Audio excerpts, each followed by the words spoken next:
All right, Dan Orlovsky is here, ESPN star. You've seen him in the Monday Night Football booth lately. He's driving, I presume, from Seaport to Bristol, Connecticut. I know this drive well. Where are you in the drive right now, Dan? Ooh, great question. I think I just got on the Hudson River Parkway, maybe if that is a thing. Yeah, Yeah. So close. I Hutch, maybe? actually thought traffic, maybe Hutchinson. I thought traffic would be lighter today than it is, but we have another hour and a half left. Okay, beautiful. All right. So first of all, you're right by my house. So enjoy my neighborhood. There's probably a lot of snow around. And I hope you enjoy it. Here's let's start here. Jayden Daniels looks amazing. The Commanders hit all the right Yes. notes building around him. They have they're going to be good for years to come. When you're watching Jayden Daniels succeed, is there a lesson, a team building lesson, a drafting lesson, even a college lesson that teams should take from Jayden Daniels' early success?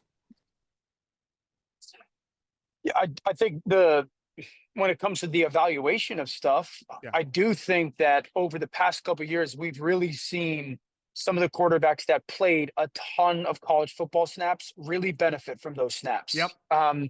How they see the field, how they handle situations, the highs and the lows. Like I do think that even me, because I'm still kind of new in this world, I've learned a little bit from that. The Yep. importance of that. I do think the second thing is, really understanding, the legs. We got obsessed with the legs quarterback, or part of quarterbacking.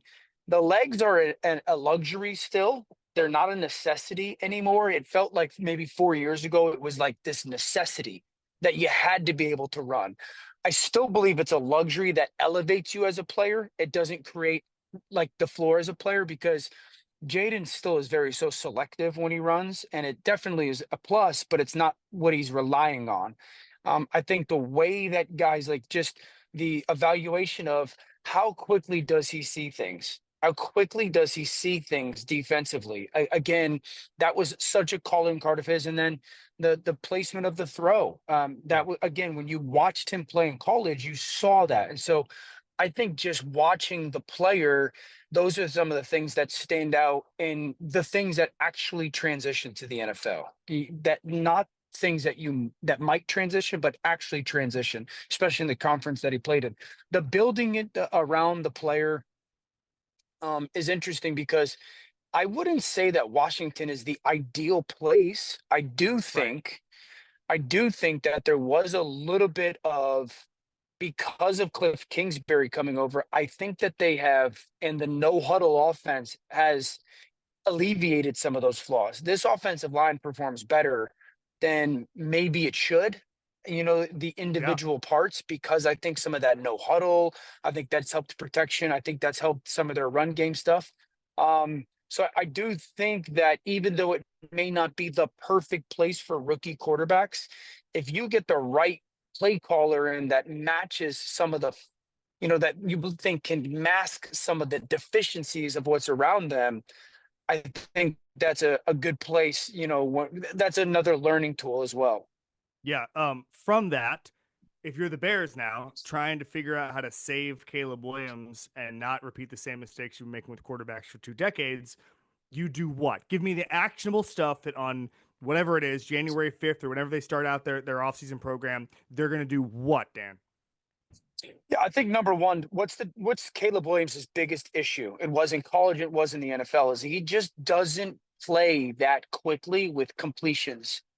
He's wildly talented 100%. And so you would have to make sure that whether it's the head coach that you hire or the person that he brings offensive system wise, you have to have a play caller and an offensive scheme that bakes in easy completions for that guy.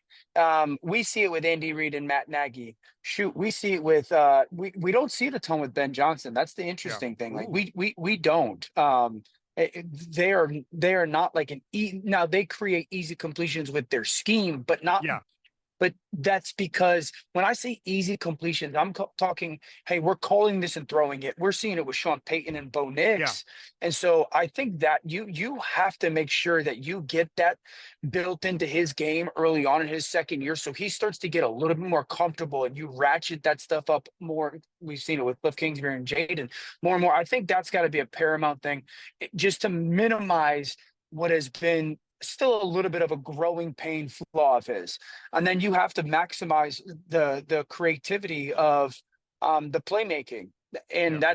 that's the challenge, because you don't want to constantly push that on them. You just also don't want to take it away. So I think finding baked in completions for him, where you're almost doing the thinking of it Yeah. for him, is paramount.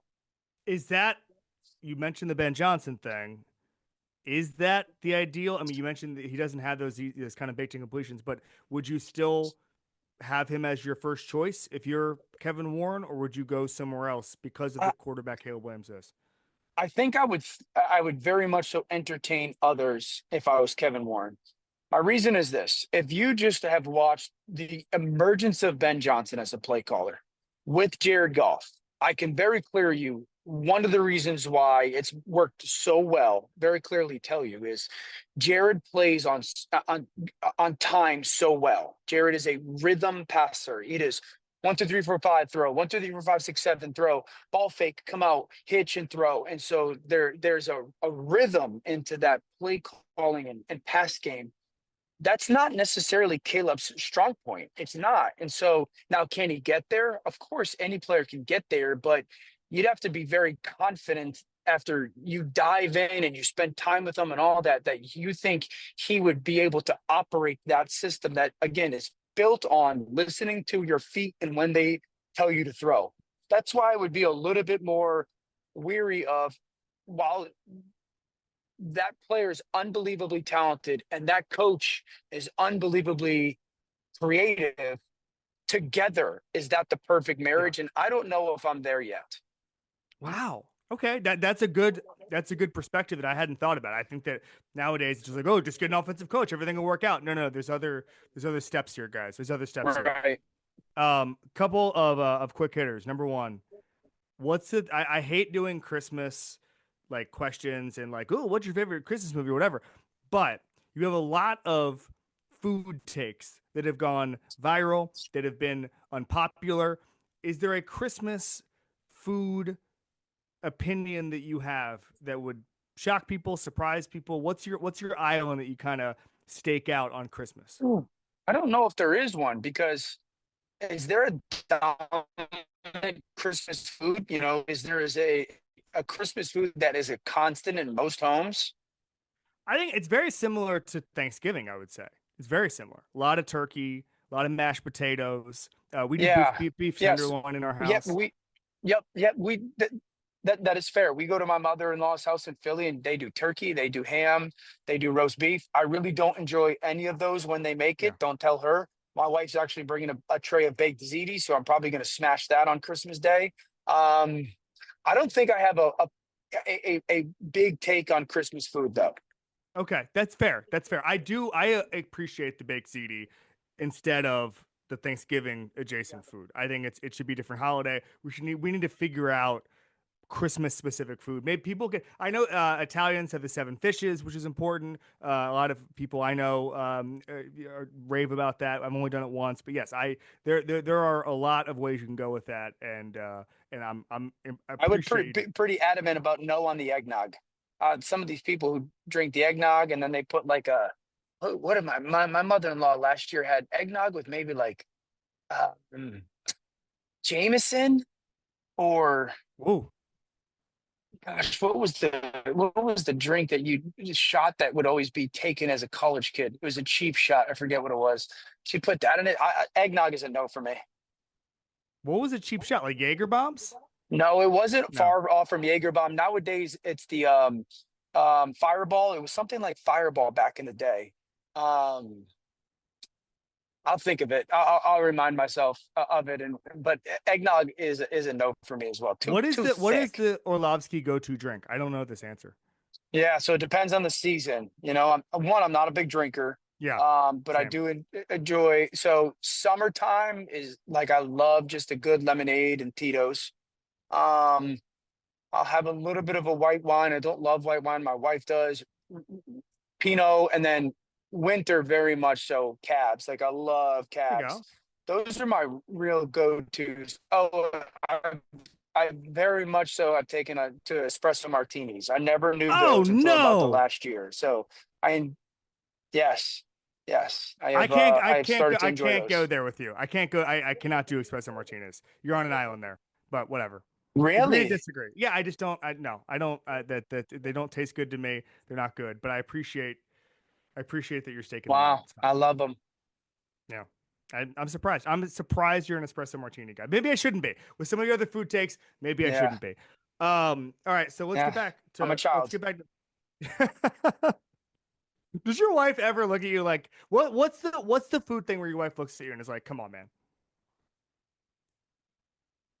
My wife eats very similar to me, to be honest with you. Oh, So, wow. like, my wife and I have yeah, she has, dude, when I married my wife, I remember she would wake up, she'd eat Pop Tarts, and then for lunch, she'd have like Easy Mac, and then dinner, she'd make like chicken nuggets. And I would be like, what are you, like, are you 7 years old? But we eat relatively similarly, dude. Wow. Okay, my wife does not eat similar to me and she makes fun of my diet all the time. Why should you bet with Caesars Sportsbook? 2 words: Caesars Rewards. Every bet brings you closer to the types of benefits only Caesars can offer: hotel stays, VIP experiences, sports and concert tickets, and more. It's not just an app, it's an empire. All right, let's get back to the football here. MVP discourse is, I think, so reductive because there's only a certain number of um, candidates, and we can't really go outside of skill guys or whatever. So I want to open this up to you because I love asking this question to people who watch tons of tape. The most valuable player in football, judged by if you take them out, their team no longer functions. It doesn't have to be a quarterback. I want to open this up to like literally the guy who is most vital to his team. Who is it? Could be a lineman, could be a defensive tackle, could be freaking Jalen Carter, could be Chris Jones. Could be a DB. Doesn't matter. Yeah. Just give me value, Dan. Yeah. There's so many guys. So I would say that, I mean, no way that Minnesota's got a chance to win the 1 seed if not for Justin Jefferson. Yeah. There's just no way. The way that they move him around, the way that they create so much offense for him and for others, Justin Jefferson, when it comes to impact and value, 100%. I would tell you this: George Pickens.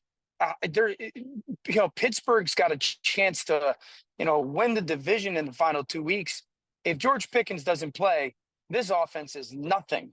With George Pickens on the field, this offense can scare some people just because are you going to play one-on-one that often?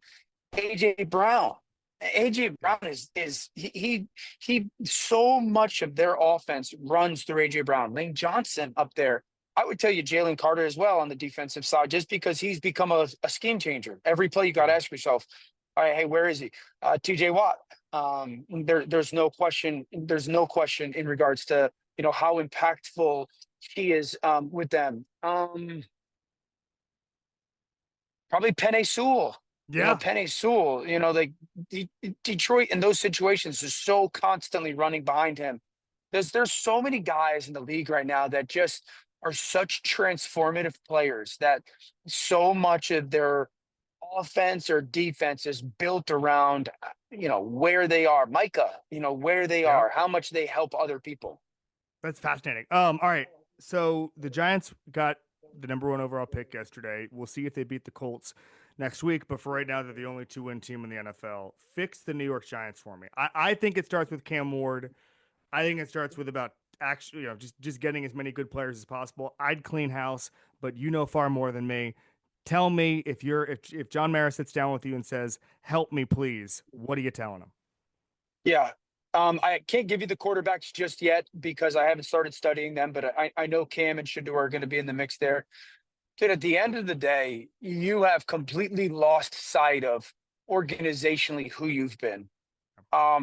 The Giants that I was a 90s kid. I remember watching the Giants as a kid, and the name that constantly comes to mind is Rodney Hampton and their ability to run the football. And then when they went on their runs, and I know Eli had those 2 runs, and it's going to put him in the Hall of Fame, but the name that comes to mind is Brandon Jacobs for me, and just those guys that and Justin Tuck and OC Umenyiora. And so I just think that the organization, to fix the Giants, they have to rebuild their lines of scrimmage.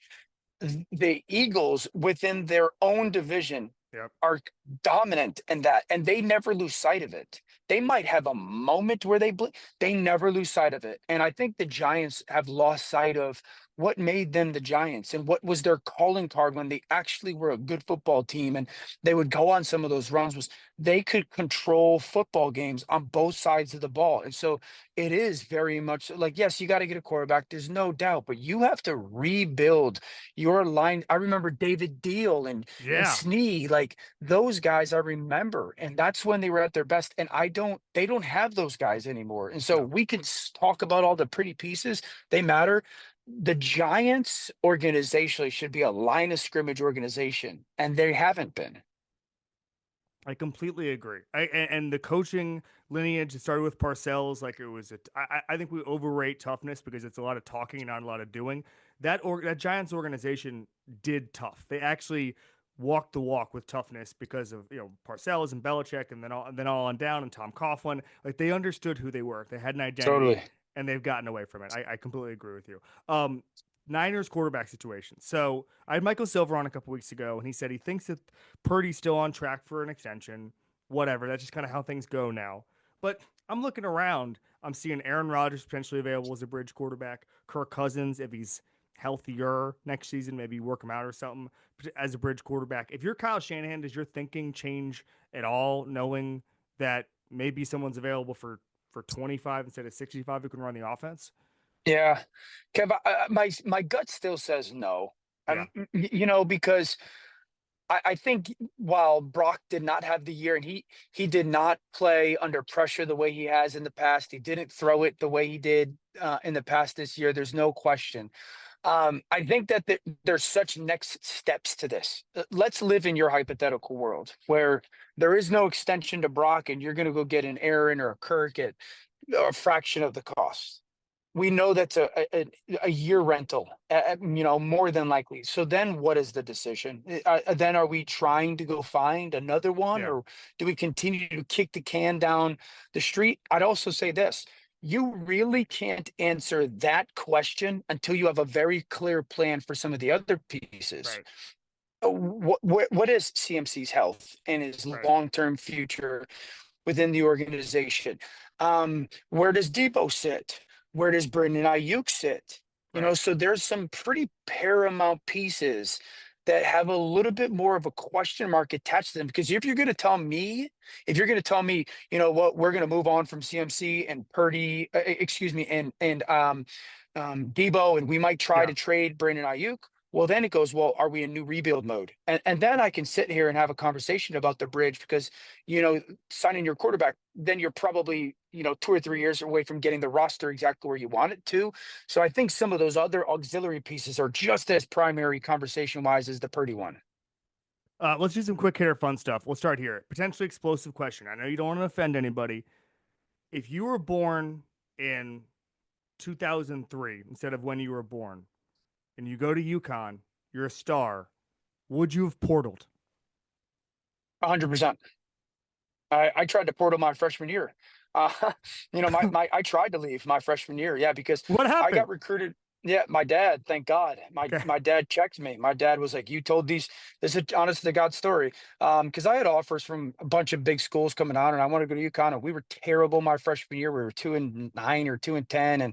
And I went to my dad. I said, I want to transfer, and let's contact all those schools that offered me. And my dad was like, no, you told these people, you gave them your word, and you told them you were going to school there and you're going to stay here and you're going to have to, figure it out. And I'm so thankful that he told me that, but I would have absolutely tried to leave, and I would try to go get more money for sure. I mean, I think I have this weird theory, and some people push back on it. Some people haven't. The portal's helping the NFL's whatever you want to call it, quarterback crisis, because a lot of these guys are finding Staying. homes. They're staying, they're getting older, they're playing more football, as you said with Jayden Daniels, but then they're also finding the right offense for them, and it's unlocking them. Bo Nix is in the NFL because of the portal. Jayden Daniels would not have been the second overall pick or even a top 2-day pick if he stayed at Arizona State. Same Michael Penix at Indiana was not on track to be the 8th overall pick in the draft. It is changing everything about the sport in a good way, I think. I would agree, and I would also tell you some of the things that are very difficult to measure in those situations. Is you are a quarterback, you're experiencing now multiple locker rooms at different Yes. places. You're experiencing multiple different college cultures. Yep. It's a very different culture in Auburn than it is in Oregon. So I think some of your personality is being Yeah. forced to develop. I think some of your leadership skills are being forced to develop. A lot of those guys are going from one school and now walking into a different locker room. So you're having to learn how to really adapt, your Yep. problem solve, develop as a leader, develop as a communicator. And I do think now it doesn't mean that every situation's worked out, in that regard, but I do think that there are those moments that are absolutely, um, kind of having tremendous positive impact on those I guys. talked to Tavita Pritchard, who's Jayden Daniels' quarterback coach, a couple months ago about this, and he said the most amazing thing now is you get to see these guys do so many different things over the course of a career because they've got different OCs, they've got different teammates. It's not like you just go to Sure. Georgia, play 3 years with the same guy, same OC, and then you're done. It's like you get to see clock it. Oh, he made this mistake in year 2, then he goes to another offense and he's mastered this. Yep. Like you just get so many more data points with these guys. It's helping evals in that regard. And I agree, and I also think they're learning to play different styles. Which Yes. in the NFL, one week you got to score 35. The next week you got to make sure you don't give the ball away. The Yep. next week you got to handle it. So it's like Bo had to play a certain style at Auburn, and then he goes to Oregon, and Yep. he has to play a different way for them to win games. Jayden, the same thing. He's at Arizona State. I'm playing this style and this conference. Now I got to go to the SEC and play a different style with this defense. The same with a Michael Penix, plays a certain way at Indiana, and then he's got to go to Washington and so I also think too, like some of these guys are transferring to places that there's more talent around them. Yep. So you're getting a better perspective as an NFL evaluator of, okay, I know that if we have good people around him, this is the style of Yep. player that I'm getting. And I think that's also helping those guys get drafted at certain spots. Yep, completely agree. And that's the Cam Ward thing. Is Miami gave him an offensive line. You get to see actually him get to take time in the pocket, not running for his life like Wazoo. We can go all day on that. We'll do that during the draft stuff. All right. So we have Rayola right here, back here on the badasses board because of your visit last year. We got to do badasses, but we're not going to do Rayola because you've already inducted him. You got to give me your second badass, the second most badass person you've ever played with, ever been around in football. Who you got? Oh, okay. Give me so I want to go work backwards in time. I was in LA, the back end, but a lot of great players there, but no one pops off in my head. Detroit. There's definitely a couple cats from Detroit again. I mean, dude, I'll give you this one. Brian Cushing. Oh, baby. Buddy, Brian Cushing. I will never forget being down in Houston. And I think we drafted Cushing the first year, the first round, my first year down there, or he was already down there for a year. But I will never forget the very first home game being in the locker room. And all of a sudden, 15, 20 minutes before kick or whatnot, you just hear this outrage, like body noise and just growling and grunting. And it sounds like a bear fight. And all of a sudden Cushing walks out and I'm like a little bit young and like, what is going on? Cushing every game would just psych himself out so much, dude, that he would puke every game. And so he's in the bathroom, just freaking losing his mind, dude, going complete Latimer from the program style. And just watching that dude on kickoff, he was such a psychopath when he came to running through people's faces, man. I would never check that dude. I would never check that dude in public, man. Never. Were Maniac, you? bro. Hey, were you one of these guys? Were you like before a game, like cool, calm, and collected, or did Yeah. you tried to psych yourself up, or no? You never even tried to like be that guy. No, dude. I was pretty chill, like hung out, go over my game plan. I tried to focus, but never like that. I mean, I was a quarterback, so, but Yeah. I remember when he would do that, dude. It was a Oh spectacle. my God. Oh, I love that. Dominic Foxworth has a funny story about how they were going to play the Browns one year. Browns were terrible, and he was kind of like you, just was focusing on the game plan. They're going to go out and the Ravens are going to whip the Browns. Doesn't matter. Like, all right, here we go. Time to go to work. And he looks over Thursday night game against the worst team in the NFL. Ray Lewis is in tears because Yeah. he's so thankful and hyped up and all this stuff. And he was like, that's the difference between me and Ray Lewis. Ray Lewis is in tears to go play the Browns. I'm just ready to go out there and handle business. Oh, totally, dude. There were some guys like that. They were just special talents. Just they would, no matter what, they would go about their business in a certain way. Kush was like that. I'm trying to think of anybody in Tampa Bay was like that. I mean, Gerald McCoy was really intense, but a great player. I mean, dude, so many great players. Uh, Dude, I'll tell you another one in Houston. And this wasn't maybe like a BA, but I was always fascinated with Arian Foster. Yeah, Arian had Arian Foster was like one of the best running backs over the last like 20 years in the NFL. completely agree. I've never met a more relaxed person in my life. I've never met, I mean, dude, I will never forget being in practice one day because he was an undrafted guy in Yeah. Houston. And that was right around when Steve Slayton was starting to become like a star and whatnot. And I'll never forget when Kubiak, because there you saw like talent with Arian, but he had fumble issues. And I remember being in a practice one day and he fumbled and for like the second or third time or something. And I was in the back of the group. And I remember Kubiak walking up to him and sharing something along the lines of, young man, you get one more opportunity. Okay. I can't make it any, like, you're going to get one more opportunity. And if you trust me and listen to me, you're going to become one of the best running backs in this league. You put the ball on the ground one more time and you're going home. And it was like, for me, another shocking thing of like, oh my gosh. And Arian, after that moment, it felt like he just took off and just became a Wow. superstar, man. Yeah. Wow, that's unbelievable. That's all it took was just one moment. Like, this is But Kubiak was on him and on him. And Kubes had this great ability to like demand everything but ask you of nothing. Like, and Kubes was on him and on him and on, because I think Kubes saw really early on, like, this kid's special. Like, this young man's a special talent. And he kept giving him rope and kept giving him rope. And I don't know if Arian totally grabbed onto it initially. And then yeah. finally, Kubes just like very clearly, and he didn't try to whisper it. Like, it was in front of a lot of the team, where he just said, like, listen, you're either going to listen to me and become an Wow. all pro, or you're going to not fix this one thing and you're going to be home and you get one more chance.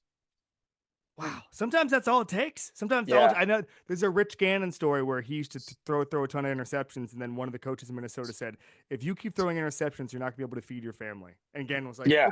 "Okay, like I'll figure it out." Like, Yeah. it just Yeah, dude. sometimes that's the motivation. Yeah. It's Yeah. crazy. And Coops was great with that. And that was the year Aaron had like 16. I mean, he was unbelievable to watch. Yeah.